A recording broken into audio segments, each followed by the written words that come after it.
This episode is powered by DENmeditation.com. Though meditation is the primary focus, the bigger goal is for people to understand and love themselves, thus creating more harmony in the community at large.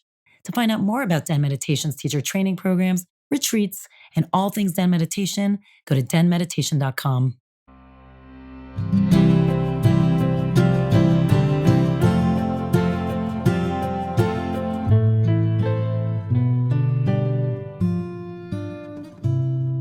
Welcome to DENtalks Podcast. This is Tal, your host and the founder of Den Meditation. We have a trippy episode today in all the ways that I love.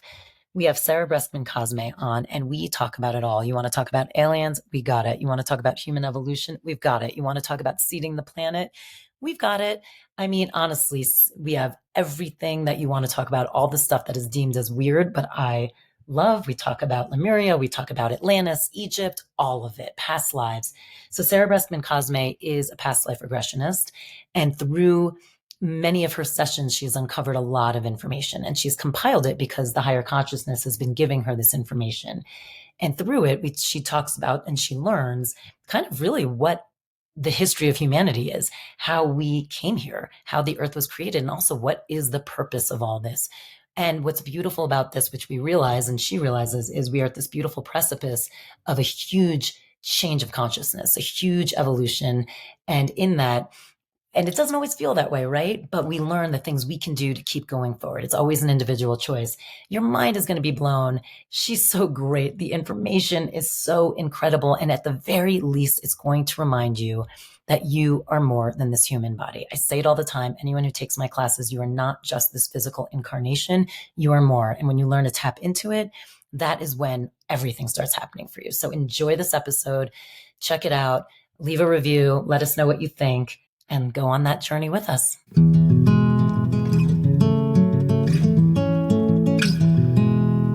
Reading your 3 books was an explosion of information. And it was funny when I was thinking about having you on, I'm like, I don't even know where to begin.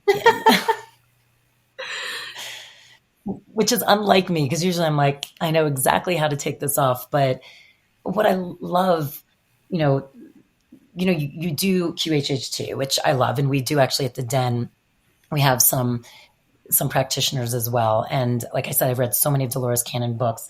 But what's so cool about yours, and it felt, obviously they're very timely, it really feels clear. Like when you're open and ready, this is information that is being handed to us that's necessary.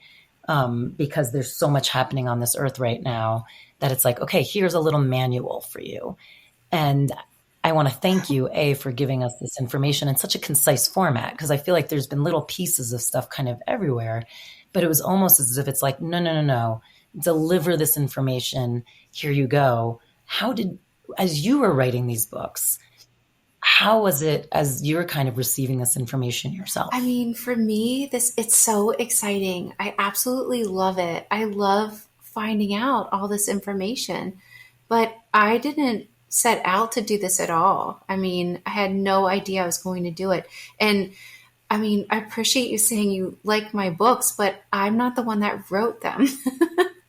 And I wish I could take credit. I just facilitate the sessions, but it's really so fascinating to me how the higher consciousness has an agenda. And I guess, I decided to do this with the higher consciousness or universal consciousness before incarnation. But honestly, I never really consciously thought about it before it started happening to me. And it's just amazing because they'll just share what they want to share. And for me, it's very helpful. It's also stuff I'm curious about. So I get to learn a lot through these sessions that all have this agenda, that all create these stories. And it's just such a wild ride. I mean, I'm always excited. I can't wait to find out what they're going to show next.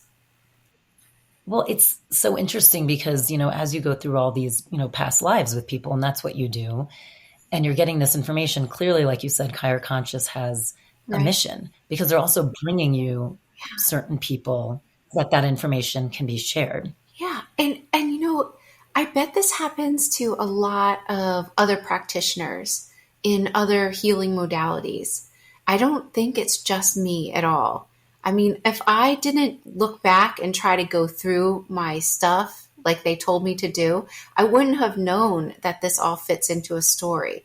It's like we're all being communicated with in our own ways. And this is how they communicate through me to other people. It's really fascinating. And then they've said that the people that read my books are a match to this information, that they have on some level been searching for it. So this is the way the higher consciousness is leaking it into the population. Well, it's okay. So let's get into some of this nitty gritty. And for those listening, I'm sorry if some of this gets confusing. We'll slow down at times, but it's like a story of, so many generations and trying to sometimes make it sense. And I'm sure I will forget things even in it, but it's essentially the story of our own creation Right. and who we truly are as beings. And it's funny, we just had Greg Braden on. And, that's his big mission, but he does it more from the scientific kind of perspective of when humans can realize their full potential and what they actually are, and they're not these limited kind of fragile beings, evolution will speed up so fast. And also what your consciousness is capable of will not only surprise you, but how when you live in it. And so what's amazing about all of this, of what your books contain, is showing us like, yes, this is where you come from. Right. And this is what's happening right now. And so your books are basically saying right now we're in this pivotal point of humankind, which is this moment where we're kind of about to jump into a major new consciousness. And that it's been all of these, I don't even know how many years you would define it as. I mean, it's, I don't even know if there's a number for it, but all kind of coming to this point of finally us being able to evolve beyond kind of this small physicality way we see ourselves.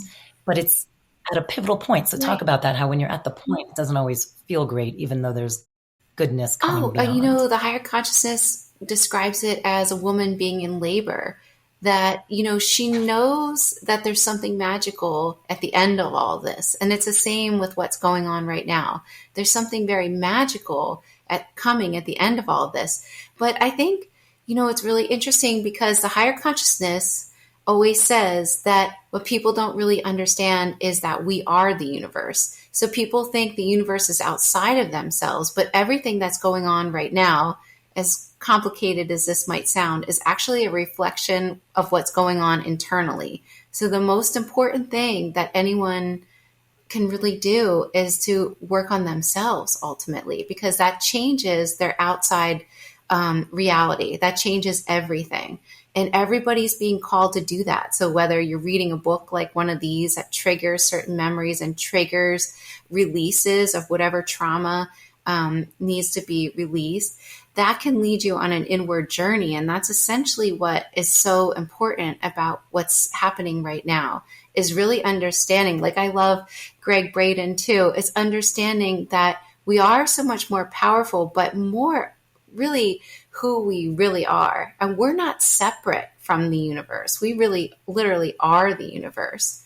It's the same with, how they describe other beings, other races of beings. We think that they're so separate than us, but it's amazing how, this consciousness describes them all as being us or other versions of us or actually extensions of us. And it really leads you back to the point that we are so connected. And I find, it's so fascinating. And yes, like you said, this is a really difficult time for many of us right now because things are really being shooken up. I mean, everybody can feel, chaos, so to speak, but really it's all to shake up things within ourselves. Just like I said, that it seems as if everything is a reflection. It's really fascinating. So talk a little bit about that, because you talk about this idea, you just said, we're all so connected. The universe is a reflection of ourselves. When you read your book and you see what I love it starts with you working with your friend Jen. Yeah, that's actually her real name. And Jen wrote her own book, her firsthand perspective, called Child of the Universe. Oh, Yeah. I didn't know that. That's so great. But you cover, if I'm correct, by the end, at least 3 or 4 main lives. And a few of them are huge in the sense of one is her being kind of like the princess and then eventually like the queen, if they call it that, of Lemuria. And then she's also part of the reason for the destruction of Atlantis. I mean, these are huge pivotal things. There's also a major lifetime of her not so long ago in like the 70s where she actually gets put in a mental institution because she's trying to share this information, but it's too early. It gets deemed kind of as someone who is crazy. And also, if I'm correct, there's one life even before that where she comes to actually help seed the universe. Right. So there's all these major pivotal things. And then fascinatingly enough, you connect into it, realizing that one of your past lives was a judge in Atlantis who was actually trying to help her when she was, we can actually back up. The story is actually really lovely, and you should probably tell it more than me, how she was this princess of Lemuria. Do you want to tell it? And then how she was taken to... Do you want me to start with how it started or just go into the story? Well, I mean, what I think is really interesting to me is just how everything just seemed to fit together. Everything just happened to me. It looked like by accident, but it's so interesting how all our lives are so set up with certain things that are supposed to happen to us and how there really are no such things as coincidences, just like me moving to the Florida Keys. I just thought I wanted to move somewhere warm. Never had I thought that possibly I was going to be close to the energy of Atlantis. And this is the closest point to where I passed in that lifetime as a judge. And it's so fascinating how it's all set up. But this all started by accident because I needed somebody to regress as like a subject to regress to take this video submission to this class. So I asked my friend Jen, because just in that spur of the moment when I needed somebody, it was on the spot and I only had a limited time.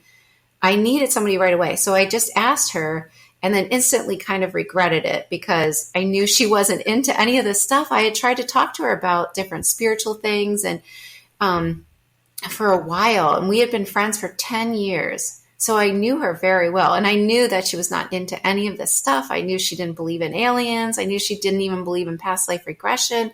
And so when the words, "Do you want to do this with me?" came out of my mouth, I thought, why did I do that? That instant regret.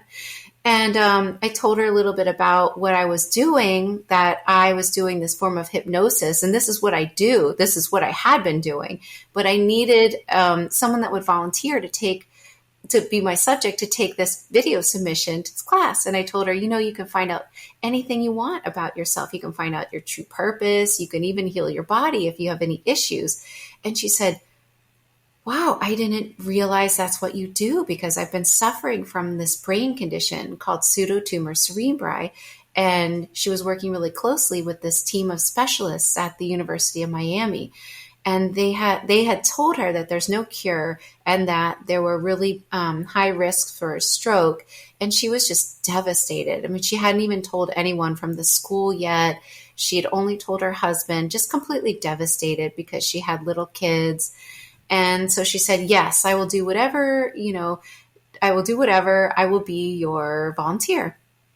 So I thought, wonderful, Then I also thought, well, what if she remembers a past life and here she doesn't believe in past lives? So, I told her, just try to have an open mind, whatever comes up, just have an open mind. And, remember that this is really easy. You can heal yourself.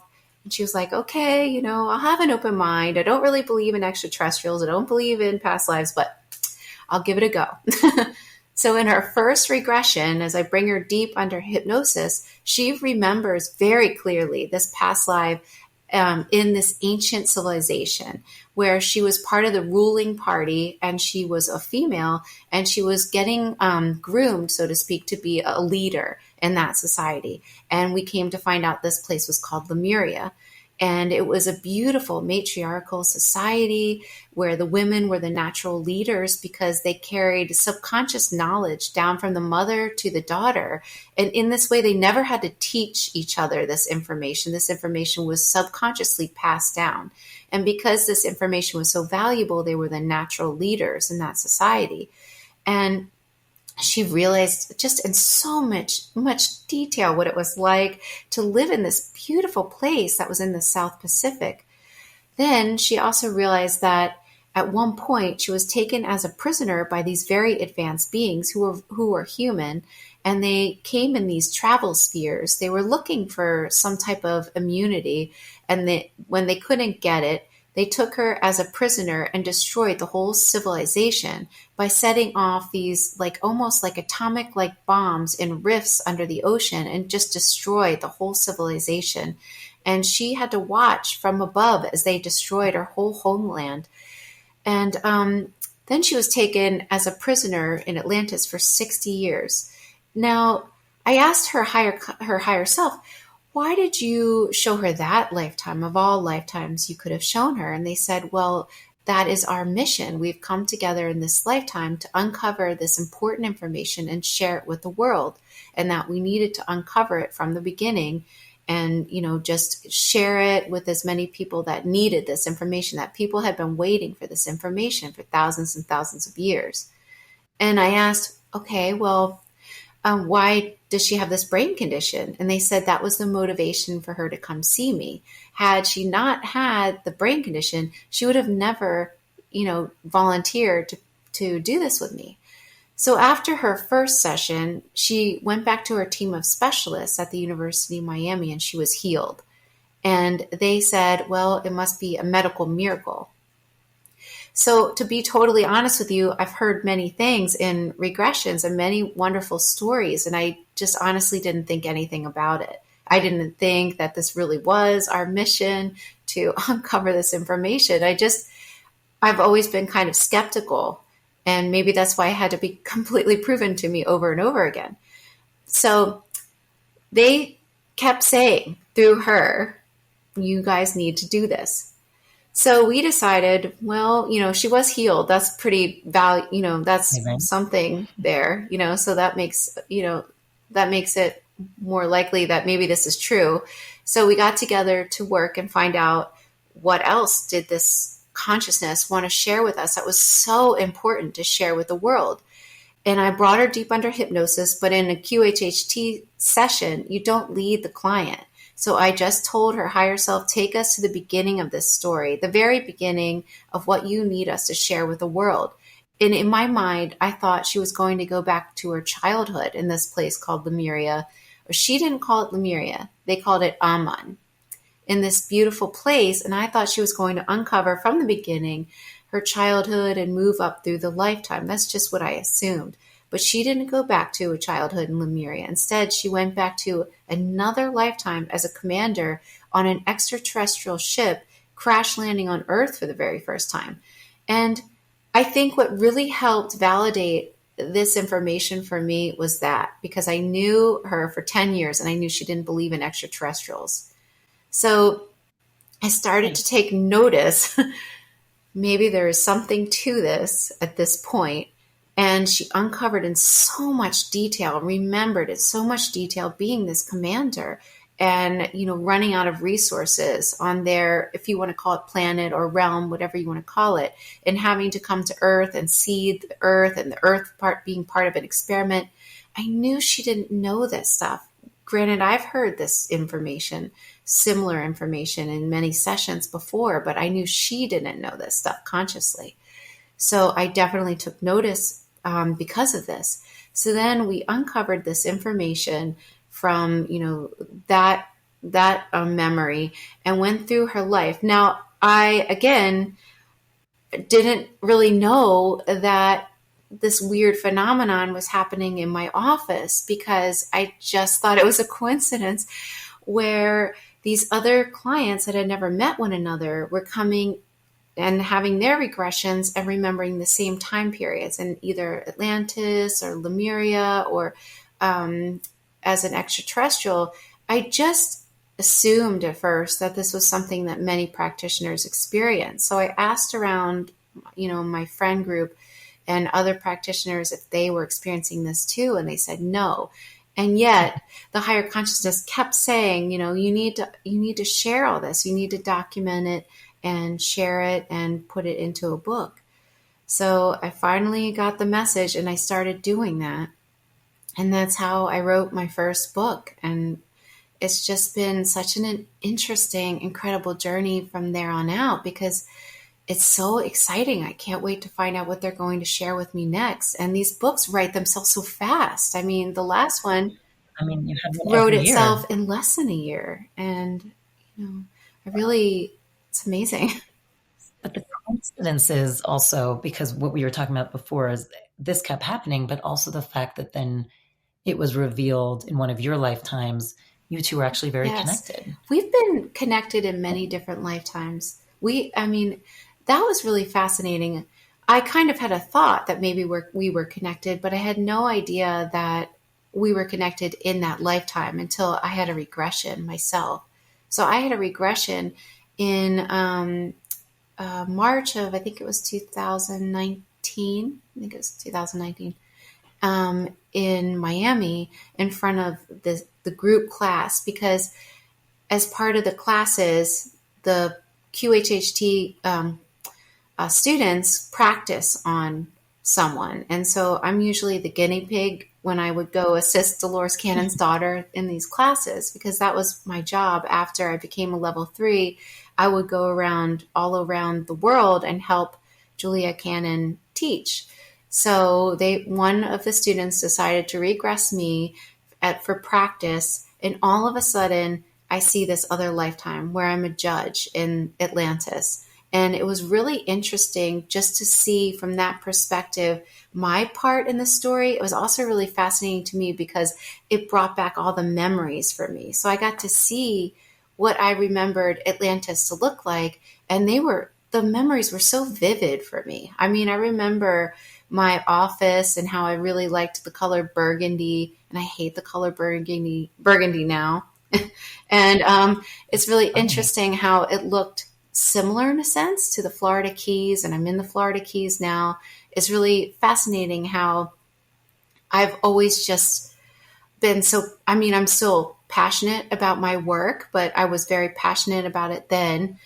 And it was also interesting to go to these remembering going to these grand parties when I lived in Atlantis, and how the buildings were so big and they were so beautiful. I mean, everything was very beautiful.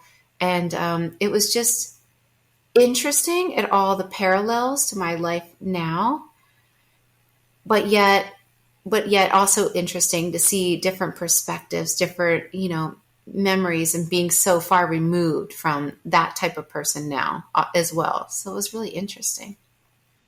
Well, it's fascinating also with the past lives, how, even if someone believes in past lives, I don't think you always realize that the choices of coming back are so intricately linked to the life lived before. I know. Which I think it feels more from your books that they are. Yeah. And I think, before it felt, not before, I mean, at least I could say to me, and I know other people, felt more like random, kind of like a potpourri of like, oh, it's going to be this and then it's going to be that, and try a little bit of this and try a little bit of that. Not that I don't think you're gaining new experiences. Obviously you are, but it seems more strategic in some ways. Because you keep going through lifetimes until you accomplish what it is that you want to accomplish, or you have a goal that you want to, basically do before you stop on that lesson or goal or whatever.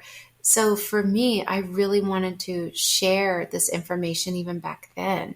And I've wanted to share this information for countless lifetimes. I've written these stories before.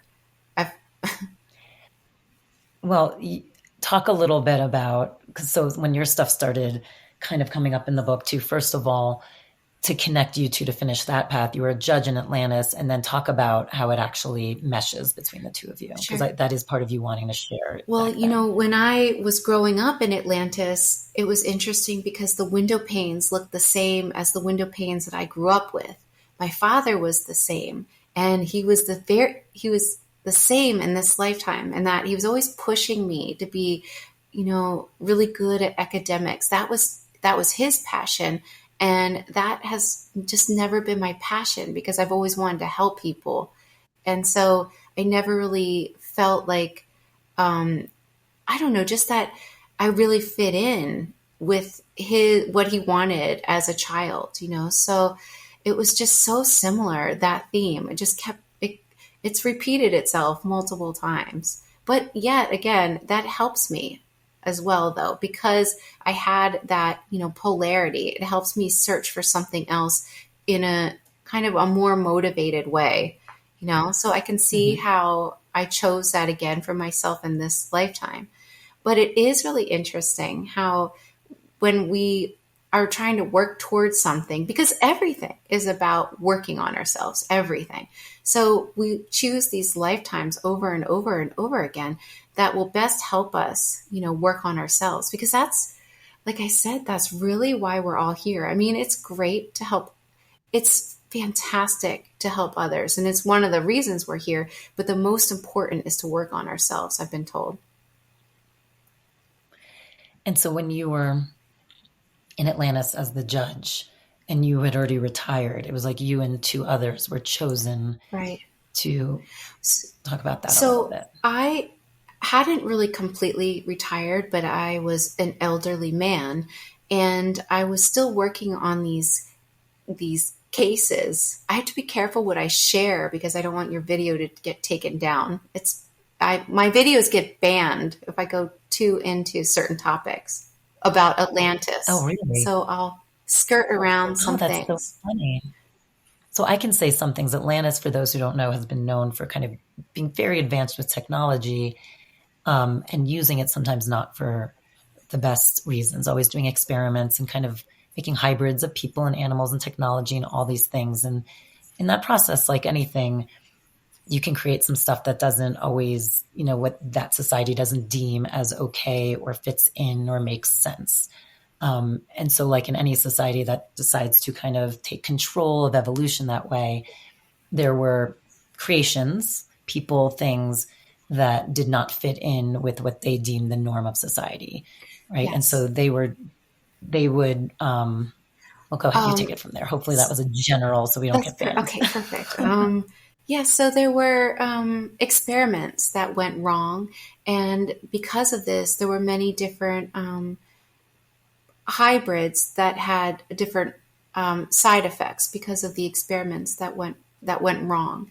And it's interesting, just as we were saying about the parallels, because you can still see these parallels today with quote unquote disabilities or side effects, because they're not disabilities at all. They're actually abilities, like they were in Atlantis. So because there is always a good side to everything, even though something might look very negative, everything has a positive and a negative side to it. So just like disabilities, or people will call them disabilities, like ADHD or things like that, or even like dyslexia or astigmatism. These are actually abilities. Like people with astigmatism can often see into different dimensions and they don't realize they have this ability. Or people with ADHD. I'm going to start looking a little harder. I mean, but you really don't have to. This is a major ability that you have. And people with ADHD, they actually can think greater, like in different ways than other people can't. And what these disabilities are actually meant to do is to filter into our society and help us as we like integrate with people that have, if people allow right, it. then we're able to use them and use everybody's differences. And this is the same thing that was happening in Atlantis. People had certain disabilities or side effects, so to speak. So because of this, in Atlantis at that time, they were deciding what to do with these people that had these side effects. From what my clients shared with me, and not so much what I remember, because I saw Atlantis from a different perspective. So what my clients have shared with me was that they had a very tight class system, and they were very judgmental, so to speak, during that time. And if you did not look a certain way, or you were not considered a good Atlantean, then you were kind of shunned by by the society. Sound familiar? Right, exactly. And so there was an agreement to figure out what to do with these people with disabilities. And so they decided that they were going to take the people that had severe disabilities, that looked different, that were violent, that were not able to stay in Atlantis. And they were taken to an island that was off of Atlantis. Now I've been told that it's right next to where I live in the Florida Keys. But what I was in charge of was deciding as a judge who would stay or who would go.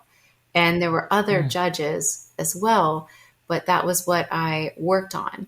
So I can see why one of the reasons why I'm back again to share this information, almost as like a karmic repayment, so to speak. And also because many people didn't understand what was happening. And I tried to share Like it. you in that lifetime, you didn't know I what was didn't happening. know. I was tricked into believing that these people were being taken care of and they were being given supplies and things like that. But actually, they were being killed. And they were killed in a way.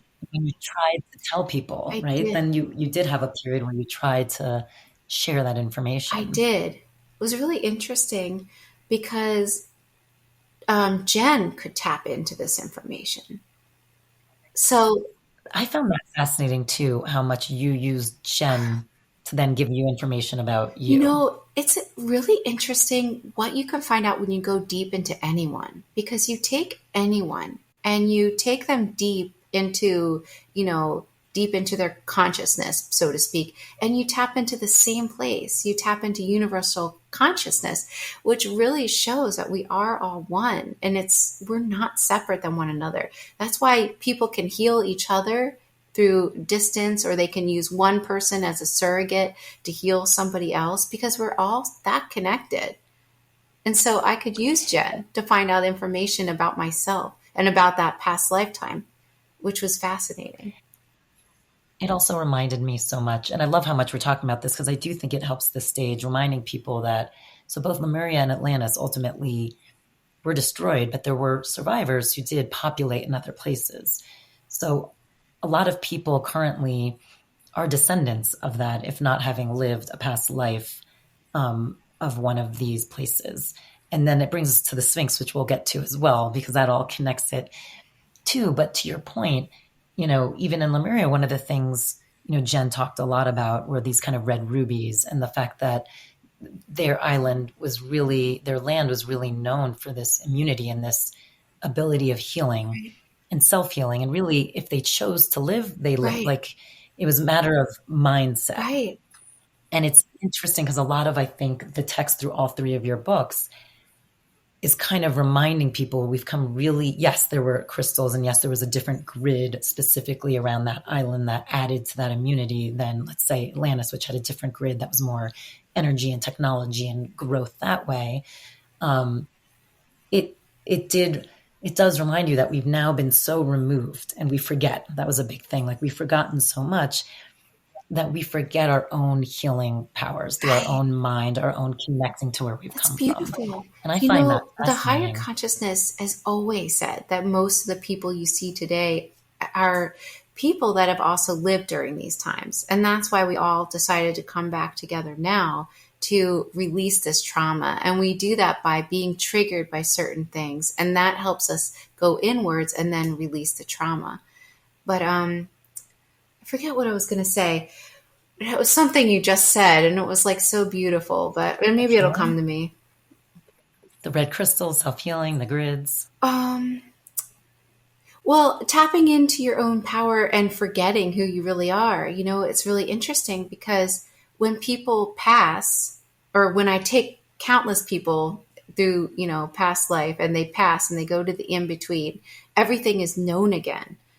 They remember that they're God. They're like, oh yeah, I'm God. I know I'm going to go experience this. And so this is all just a journey of remembering. It's all just an experience. Like, that's why we come here, to forget, just to remember again, because it's so great when you can remember in this way.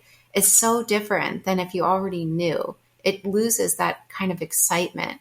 It's like having Christmas and getting all your presents, too early. You want to experience Christmas, or you want to experience getting the presents in their due time. It's really interesting.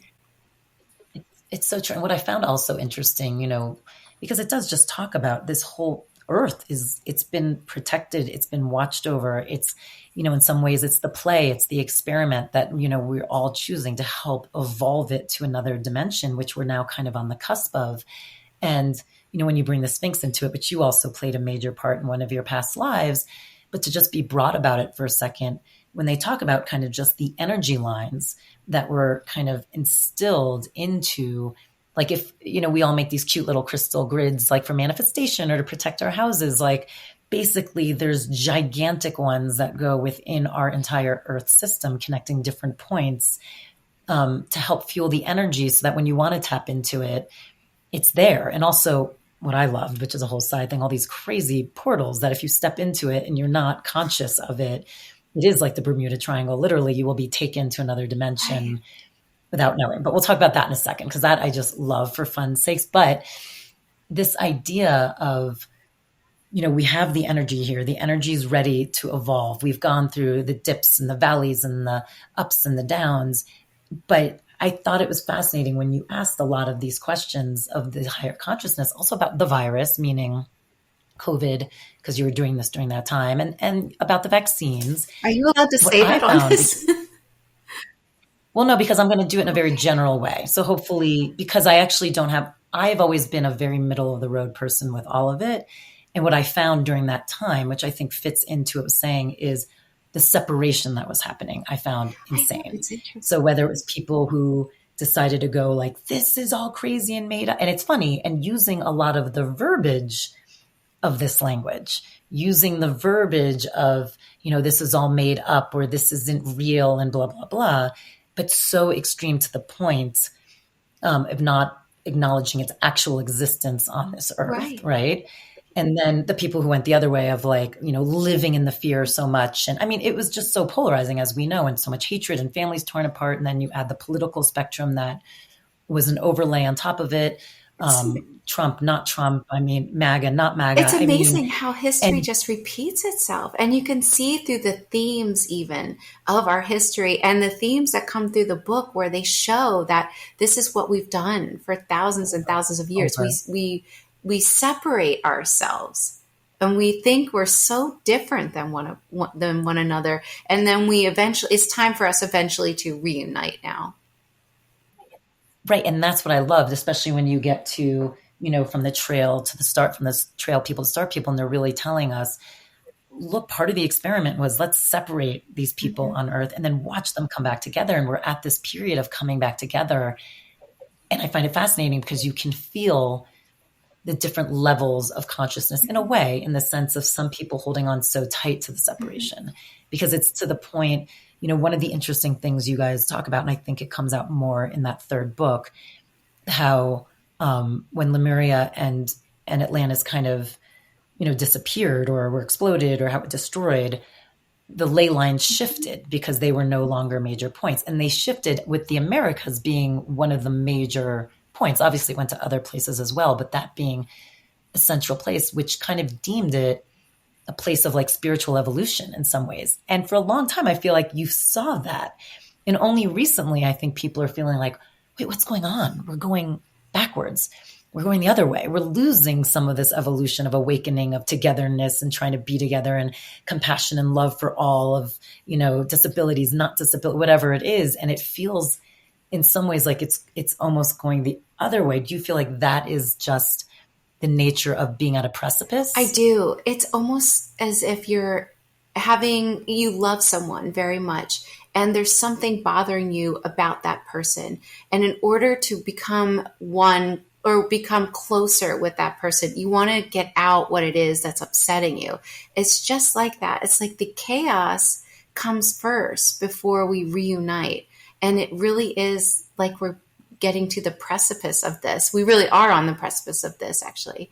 And that's what's happening right now. So that's how we come back together greater. It's all in alignment, is what I've constantly told over and over and over again. anytime I ask the higher consciousness. And that's what I thought was funny when you did ask questions specifically about the virus and the vaccine, because I think some people would listen looking for specific answers. And for me, the answers that came were kind of more like, I mean, yes, there's stuff I won't say in here, but also it was more like, it's going to be exactly what the person needs it to be and what they want it to be. And it's going to be reflected, right, which doesn't really answer it. If you're thinking of the sides, how like different sides chose to use it as ammunition, I felt like kind of fell right in the middle. They do. Which once That's again, how they answer that question. I mean, and I've asked multiple clients just in case, and that's the answer I get. It's really up to each individual. Each individual creates their own reality. So yes, one person can believe a certain thing, and that is 100% true, 100% true for them. Yet another one can believe something else, and it's 100% true for them too. So each person has a choice of how anything affects them. I mean, of course, I have my own beliefs, but the higher consciousness always shares this. And I found that fascinating because I felt like it played into the message you kept getting, again, through all three of the books, which was a time for compassion, a time for self, inward journey, and a time for reunification, like coming together. And the only way I think people can truly come together is when you start realizing you create your own future and your own destiny. So therefore, you can't keep judging people for their choices. Well, it's the same with thinking that everything that is happening externally is because of somebody else. It actually really is all a reflection of what's happening inside and internally. So if you just look into your, around in your own, surroundings, those are reflections of what's going on inside, all of it. We literally are creating our own reality. We don't want to. And so it's interesting. I mean, talk a little bit about it, and you talk about it in the book. I agree with all that. And it's tricky because you and I, like, I'm sitting somewhere safe and you're sitting somewhere safe. So if you're the person who, let's say, is right now in Ukraine, and still in the middle of a war, or let's say you were back in the past, like you were, I love in the, I always, for some reason, that title always gets me, from the trail people to the star people. When you're really working with the indigenous history, how they're very connected. They're really, especially in the Americas, really bring in all of that past information. They were kind of the keepers of it. And you hear them also, having to do the long walk and the trail and like losing their lands and the savage. It's never something that you did wrong when, yes, that's what I want you to talk about. You can't do any of this life wrong ever. It's not your fault if you get sick or if you have an issue or anything. Everything is there either to help you or something that you are actually helping others with. I mean, I've asked the higher consciousness multiple times, why do so many people suffer? And they don't say, oh, it's their fault, but they have said to me multiple times, well, sometimes people decide before they come in that they want to help the world by being a certain example, by being in certain situations that others would think, oh gosh, I definitely don't want to be in that situation. But they help others by being in that situation so that people can choose different things for their reality. So the higher consciousness has said, sometimes people come in with, say, like a disability, a really severe one, that they come in with this and they choose to that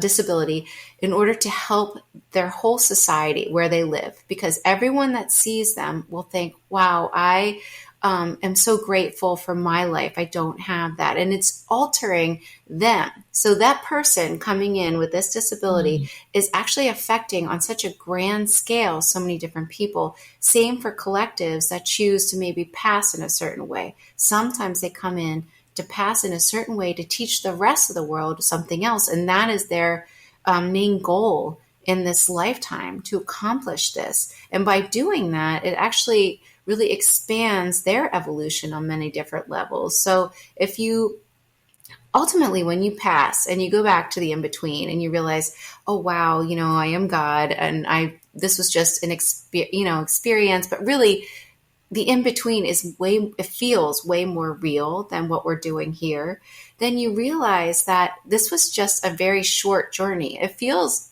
like a long time when you're here in this 3D physical reality, but it actually doesn't when you're on the other side, because you're living so many different lifetimes all at once, and everything is happening in this now. So you never actually die.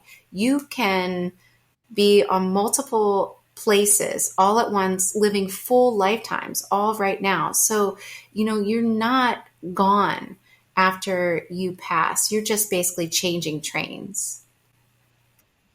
And I love how you were talking about the moment of rest, and how like after Jen's life in Lemuria, where she watched she watched everything get destroyed, including her daughter was still on that island.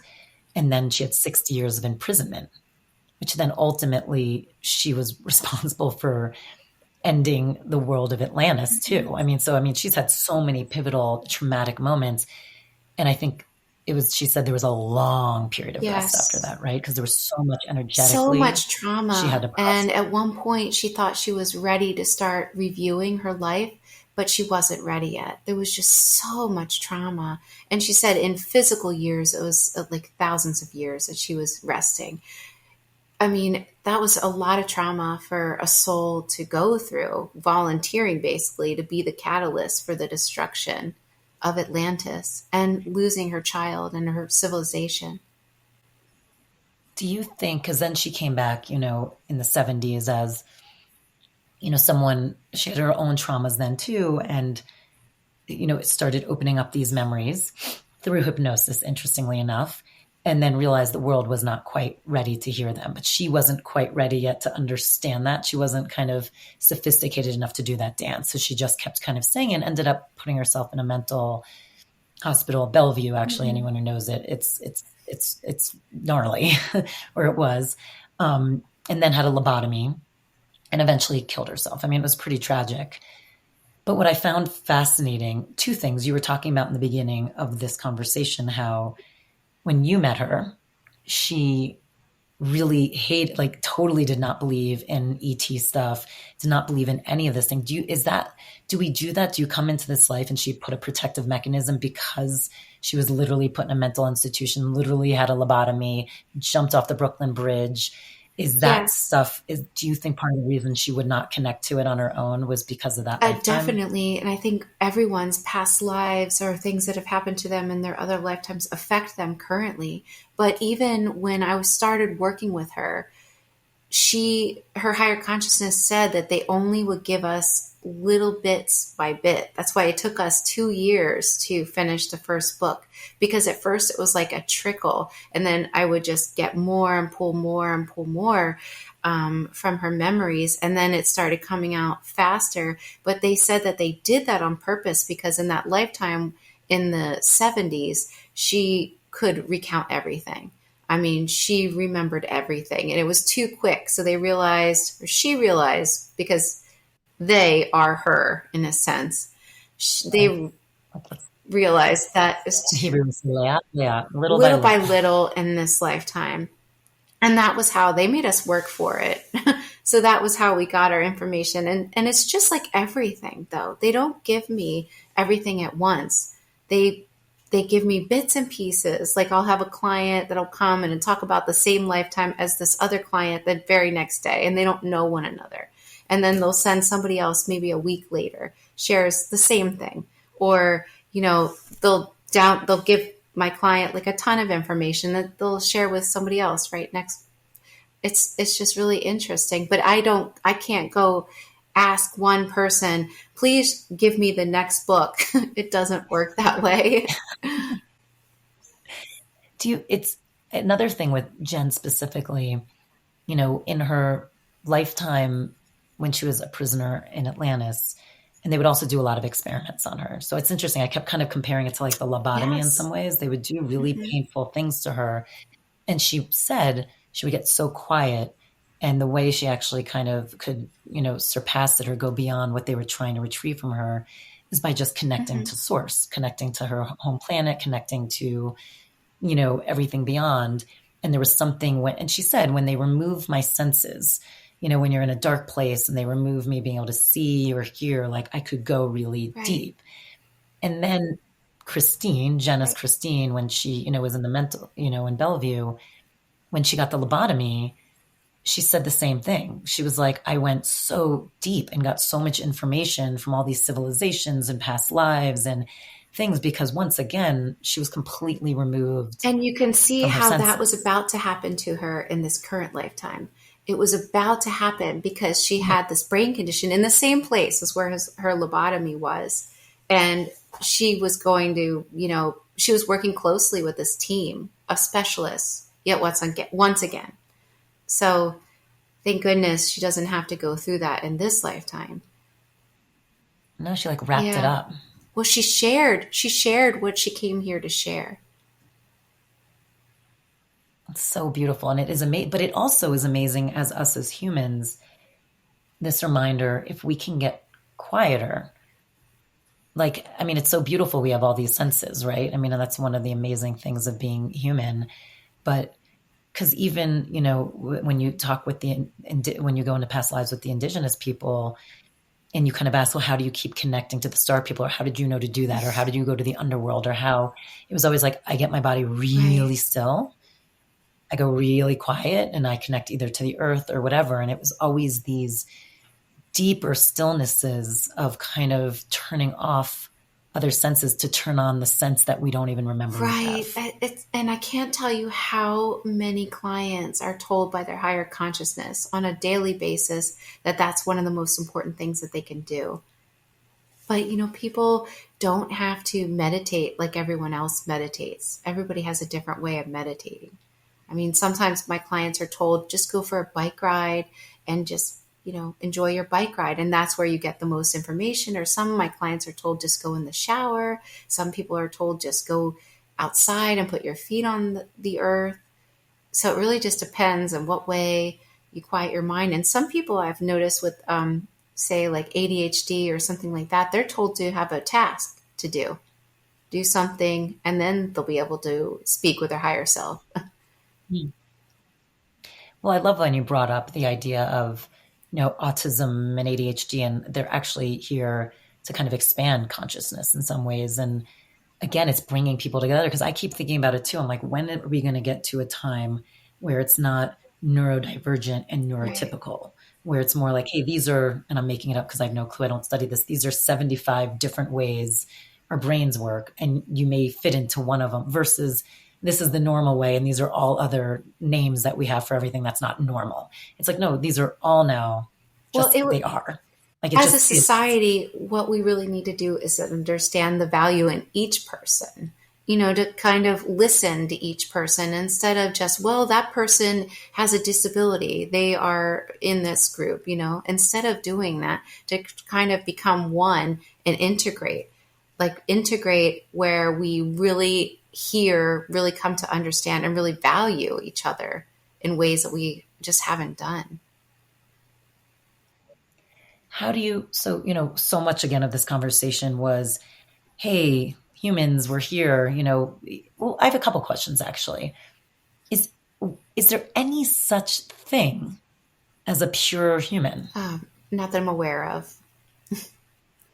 Right. I mean, that's what I gathered too, but I couldn't tell because everything was seeded or brought in at some point, Correct. correct? Correct.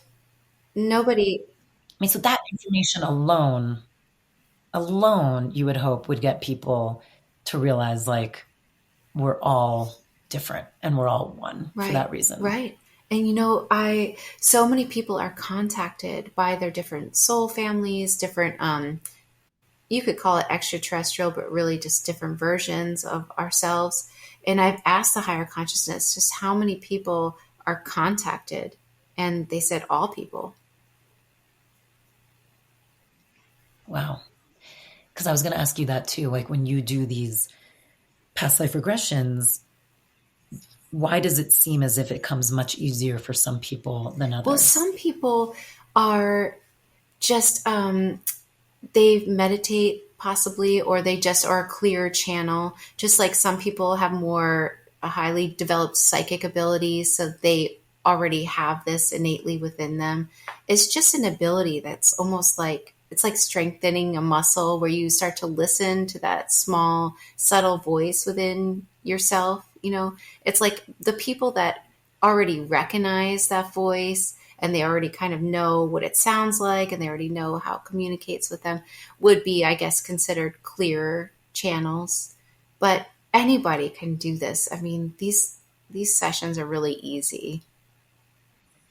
Or some people have a mission like Jen, Christine, where, Right. I mean, that's what I thought was so funny. Basically, she went with you and right away was giving crazy detailed stuff. But in that Life as Christine, she stared at a candle for like a minute and was like, exactly. It's just, they decided it would take more work this time around, which was fine. It's such a perfect match. I'm a patient person and I'm excited about all this stuff as well. And I love doing this kind of thing. It's just interesting because anybody that does anything that helps other people, there's always a match when they get clients that come to them. It's so intricate and set up. It's never a coincidence.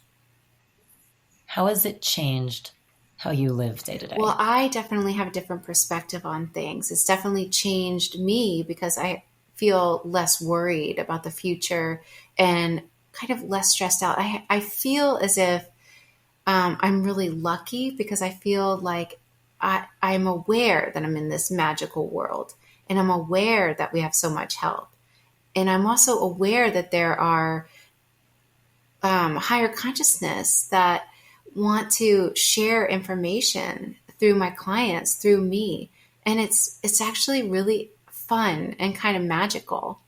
That's how it's changed me because before I was never really into this stuff before I got into hypnosis. And then when I got into hypnosis and I was started learning through the past life regressions and stuff like that, I learned a lot about spirituality, but it's just being a part of this has really changed my whole outlook and my perspective. It's just really exciting. That's why I also feel that I want to share it with other people. It's like when you find something that's really helpful, you want to tell everyone about it. And I just feel like if people even knew like a quarter of the information I receive on a daily basis, they'd be so much less worried. And it's one of the reasons that I write these books, so I can share what I'm getting every day. And I mean, I think the fact of what you said that's affected you, this idea of a calm that you were at because you realize there's so much help. I mean, I want people who are listening to this conversation to realize that because we might not have spoken specifically. It's like talk a little bit about the help that is out there. I mean, I talked a little bit about with the grids, and with seeding, but there are other civilizations. There are other beings that are specifically watching over the earth and are concerned with our progress. There is so much helping us right now. And a lot of times they say they can't help us unless we ask, if we specifically need help, that they can't interfere unless we say, please interfere, please. Well, they can't interfere, but unless we say, please help me, then they sometimes even get bored. But there's other versions of ourselves that sometimes come to check on ourselves. And sometimes, I'll have a client that's under hypnosis and when she comes in for her session, she'll think, oh, I've been contacted by these extraterrestrials and it's horrific and super scary. And then come to find out that it's another version of herself that's coming to work on her. And that's what's actually happening, that it's not something scary at all. That's so often the case. Not all the time, but many times. And I find that it's really fascinating just how much help we have. I mean, we are definitely not alone. Well, I think it's also interesting, just the evolution of, it says like Earth is one of many planets that's gone through this evolution. Some have already achieved it. Some aren't doing as great. But it really is so sad when you think about this myopic, narcissistic point of view that we have kind of taken on of, it's only us. The Earth's the only thing with life on it. We're the only ones that exist. I mean, it just, to me, never made sense. It's like, if we're here, how can something else not be? I mean, it's just logically. We have this filter, this conscious mind filter, and we have a very deep set belief that we're the only ones here, that, there's nothing else going around. But this is actually helping us. It serves a purpose, because without that belief system, it would be difficult for us to even feel separate than one another. It would be difficult for us to actually have this experience. So there's a purpose for it, as annoying as it is to constantly doubt, the messages that you receive all day, or like you see a billboard and it literally has your name on it and you think, oh, what a coincidence. That's just your conscious mind, trying to get you to believe that it's separate. It's such a powerful, belief systems are so powerful. That's why if you can change certain things about your belief systems, you can change your reality. But it serves a purpose to feel on some level that we're separate than one another. Otherwise, we really wouldn't even be here, because ultimately that's our goal, is to remember that we're God. So all civilizations that have reached that enlightenment state, that was the end goal, and that's what they achieved. So over the millennia, they finally, as a collective, understood that they were actually God or source or whatever you want to call it. And we come in, forget, and try as a collective, try to remember this again. Then, if we fail, we do it again until we evolve as a collective till we reach that point. Many different Earth-like planets have gone through this before. We're not the only one. This isn't the only experiment or the only, reality like this. So this has happened multiple times before, but we're actually on a trajectory of planets. It's almost like it's very mathematical in the rest of the universe. So what is happening right now is we're on this trajectory. It's almost like a ladder, and we're moving up on the rungs of the ladder. And eventually we're going to hit this place where our planet is just completely blanketed in this high frequency, and it becomes a high frequency planet. And essentially that's somewhat of what's happening now. It's going through that process. And you can feel I think for people who are more sensitive, you can feel the energy changes. I know Jonathan and I were talking about it before you jumped on, how, everyone keeps talking about March, all this energy. But I said, what I've been noticing is if you're open to it, it's almost as if this gift is coming down and allowing you to clear faster. That's it. I noticed yes. Yeah. It's almost like, okay, let's just ramp this up a little bit. I've noticed it, like, for instance, in my dreams, like major specific processing things that I've been trying to work on, but like having the moments in my dreams. And I'm like, and I wake up and I actually say, thank you. I get a sense of what's happening here. I can tell we're on like a fast forward now. It's like sweeping out. All right, let's open this closet. Time to clean it. You've been avoiding it. We're not even avoiding it. Maybe you've been working on it, but it's like, we have a more efficient way of cleaning exactly. this And closet. so I think it's so easy for people to think they're doing something wrong when they're having a bad day. But no, that bad day is serving a huge purpose. Or they think, oh no, I did something wrong because I got sick again or something. But that's actually serving such a huge purpose as well. And like you said, there's a huge light on us right now, shaking everything up. And so we can clear much faster because we're ascending so fast. And I say a lot of what you said. I always tell people, a lot of times, like if I do an interview, people are like, well, what do you recommend? And I'm like, honestly, breathing and talking, like talk as whatever it is you believe in, however you want to call it, God, whatever, like we're now specifically talking. And you said like, they want to be asked for help.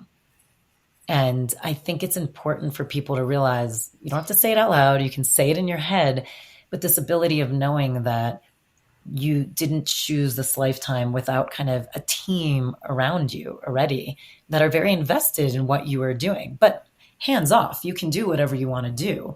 And there's no judgment. There's only love. But when you need help, they're there to come in and help, but you have to ask. You have to ask. And they're waiting. They're here for that purpose. And possibly you've been their guide before. Oh, well, that's what I found. Kind of what I loved about these, when you literally just kept seeing, it was like waves of lifetimes and people. Even with it, when Jen was Christine, and again, that was her version of the lobotomy, and she passed away, and she had a really rough relationship with most people actually in that lifetime, and her mom, and how when she came back, her mom noticed her and recognized her from that. Yeah. Like, right. I mean, it's just how it all still connects. Again, the timelines are so I thin. know. It's amazing because, in a sense, I mean, not to get too complicated, but it's all happening right now. Okay, complicated. Yes. We'll talk a little bit about before, and I know you have to go, but talk a little bit about, speaking of timelines. Oh, let's get into the fun thing I said. Like, so this idea of like these vortexes, what the Bermuda Triangle actually is, and how where the grids meet up and they create these vortexes. Those are also, especially back in the day, were portals, because there were beings who knew how to teleport. There were beings who knew how to use those portals to get from one place to another.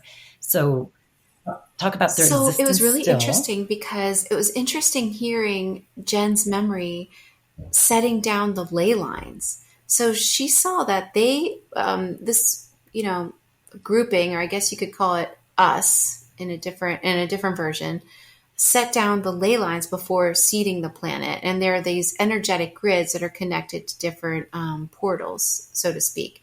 And that was set up as a fail-safe for the colonizers that came to see this planet.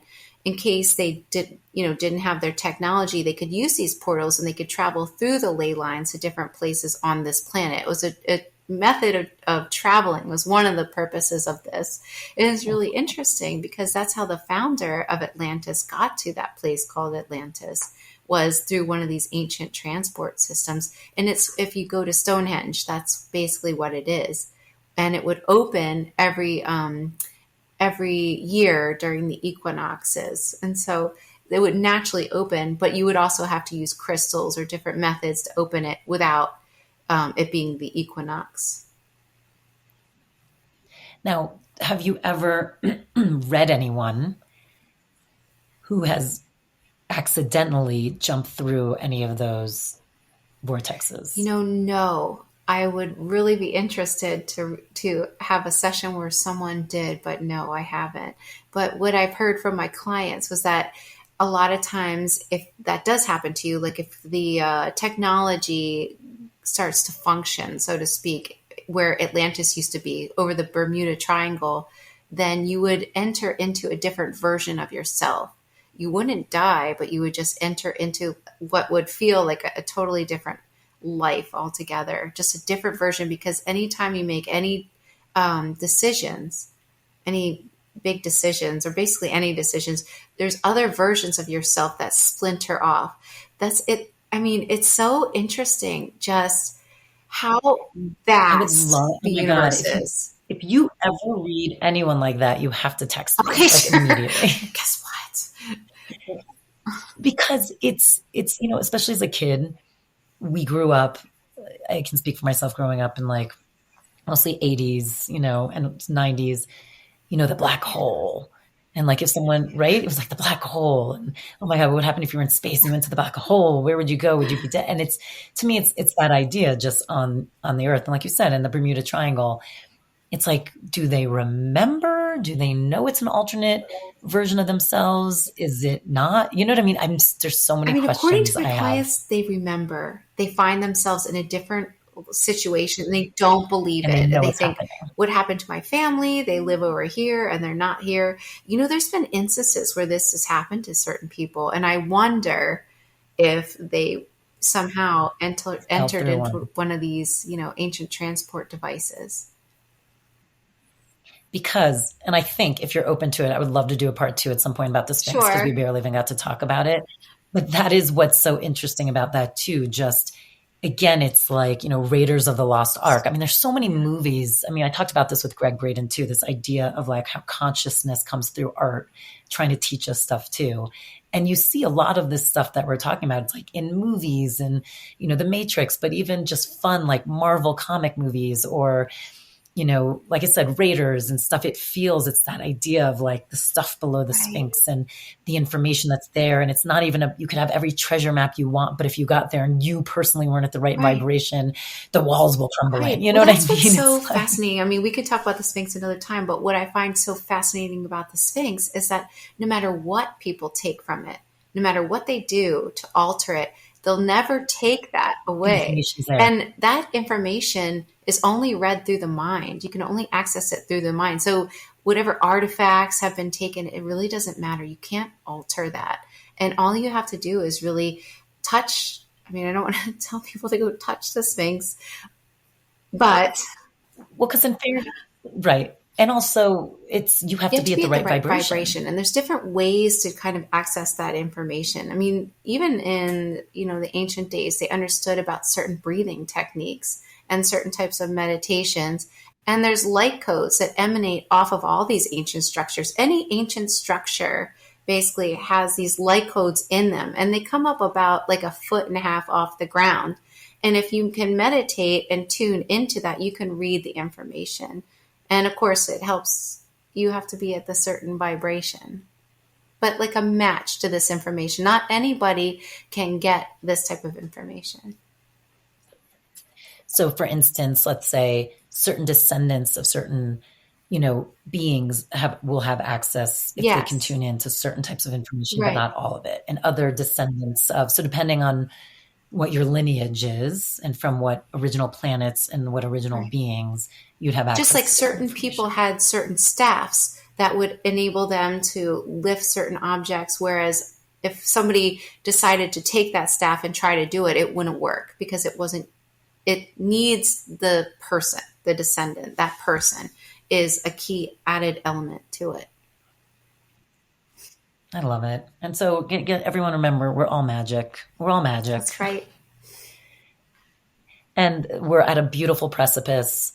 The Earth's going through such an amazing change. So are we as a consciousness. And we all just need to do our part to keep it going in that direction, which means have compassion, work on yourself, have kindness, let go of some of the judgment, honor the earth. That was a big one that came through, I feel like, in your third book. Am I missing anything else? What are those key things people can do to really help the trajectory of us kind of raising our consciousness, which we are being handed on a silver platter? You said it, but what I hear all the time, just to echo it, is the work on yourself. It's the most important thing that anyone can do. Of course, help others, but work on yourself. Thank you for being so incredible. Thank you for these. I can't wait to see what else gets brought to you. So I'm already working on my fourth book, actually. Can you say what the areas or no? Because I don't want this to come out and then get a client that wants to. Oh yeah, you don't want it. I love that. You don't want to have anyone start kind of faking stuff and influence. Oh, I love that. Well, I appreciate that. Here's my other question. Have they ever, after you've received all this information and you're editing it together, do they ever come through a client to say you're not allowed to actually put that in now? They don't share it with me if I'm not allowed. I've tried to get certain information and they'll stop my sessions if I'm getting too close. That happened because there were certain times too. I noticed I'm like, it's interesting she didn't ask this question, and I'm like, I bet you she did, and like she just couldn't. That's been happening to me a lot in this fourth book. I'm getting so close to confidential information again, so I skirt around it. I try to get whatever I can.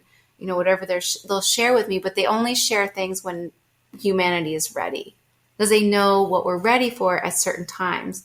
Otherwise, I think they would just share everything and it would be too much. And look, and they have examples of Atlantis and other times when technology or use of power went beyond the inward work, right? And I think that's the whole point is how can we make sure now that both are balancing at the same time? It's not like, they are saying go back to the earth and they are saying, work amongst the land, but you don't see technology can't advance. It's just, it feels like now it's like it has to go hand in hand. There has to be a beauty of that energy of knowing where you come from as you kind of, it's just fascinating. Like you kind of feel the energy when you're reading the books, this like harmony that is kind of being like ignited within ourselves. It's interesting how they put whatever frequency or whatever they do in these books, in the words, and it's supposed to activate whatever they want it to activate in the people that read them. It's really interesting. And I'm so happy to facilitate this. It's exciting. Well, you have such a great glow about you. Could be and I'm sweat, like, oh, that's though. It's hot here. Like I'm in the Keys. No, it feels like, and there's a smile. It feels like that idea of someone who knows like you said, it's the lifetimes, it's the missions you've Yeah. chosen to share, to spread, and you've connected to it. Right, right. And I think it's so fun when you align to your purpose too, when you know what it is that you want to do with your life. I think it just makes you feel really good to be doing those things. Yeah. And you're helping a lot, humanity as a whole, which is It's amazing. wonderful. Well, so are you. Oh, well, I'm glad we're spreading this together. We'll see what gets taken down and what doesn't. It'll be a nice grand experiment. Thank you so much. Everyone stay tuned for her personal practice. You are a light. These books are fantastic. Everyone should go out and read them, or at least just dive into Sarah because she's amazing. So Thank you so Sarah. much. Okay, so now Sarah's going to lead us in her personal practice, which is a self-healing meditation. So just close your eyes and find a position of comfort, and just start by focusing on your breath. Just breathing in deeply and fully. And as you exhale, just release any tension that you store in your body. Just let everything go and allow your body to relax. And pick a spot on the top of your head, and that spot is pure, deep relaxation. And now feel this spot growing bigger and flowing down the back of your head, down the back of your neck, just releasing any tension in the back of your neck. And feel this deep relaxation flow down into your shoulders, down your arms, and down into your fingertips. And now feel this deep relaxation flow down your back, relaxing all the muscles in your upper back, relaxing your lower back, and feel this deep relaxation flow down the backs of your legs and down into your feet. And now feel this deep relaxation flow down your face, relaxing all the muscles by your eyes, relaxing your jaw, and feel this deep relaxation flow down your throat, down into your chest, down into your stomach. Imagine you can breathe out any thoughts, any worries, any tensions. Just let everything go. And feel this deep relaxation flow down your legs and down into your feet. And now scan your body, mentally scan your body, looking for, searching for any discomfort in your body. And if you have found something that calls your attention, some discomfort, ask this part of your body, what are you trying to tell me? What do you want me to know? And now listen. Allow this part of your body to speak.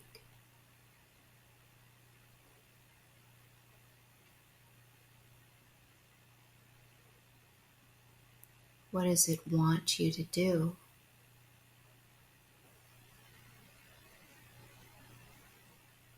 Is there a purpose or lesson for this issue?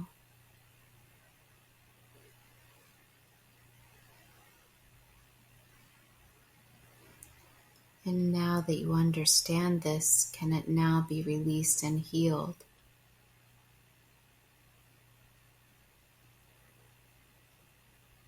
Now that you understand this, can it now be released and healed?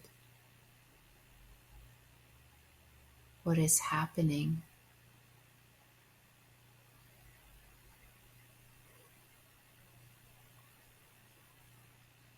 Now give thanks to that part of the body.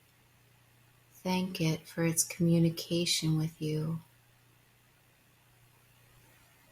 And now send gratitude to your whole body, sending love from the top of your head all the way down to your toes, and gratitude, and feel the body responding.